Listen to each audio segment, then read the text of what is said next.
Multi culturalism എന്നൊരവസ്ഥ നിലനിൽക്കണമെങ്കിൽ നമ്മൾ സംസ്കാരത്തെയും മതത്തെയും കൂട്ടിക്കുഴച്ചുകൂടാ. കാരണം ഒരു ബഹുസംസ്കാര സമൂഹം നമ്മോട് ആവശ്യപ്പെടുന്നത് വേറിട്ട് നിൽക്കാനല്ല, ഒരുമിച്ച് നിൽക്കാനാണ്.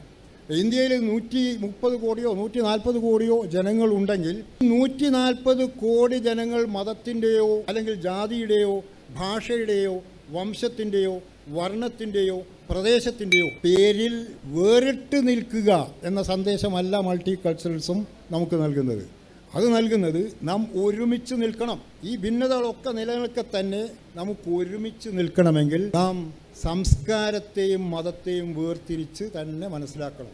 ഐഡൻറ്റിറ്റി എന്ന പ്രശ്നത്തിലേക്ക് നാം കടന്നു വരണം. ഏത് ജനസമൂഹത്തിനും ഒന്നിലേറെ ഐഡൻറ്റിറ്റി സ്വത്വങ്ങൾ ഉണ്ടാവും. ഏക സ്വത്വവാദം എന്ന് പറയുന്നത് ചരിത്ര നിഷേധപരമാണ്. ഏക സ്വത്വം മാത്രമുള്ള ഒരു ജനതയും ലോകത്ത് ഒരു കാലത്തും ജീവിച്ചിട്ടില്ല.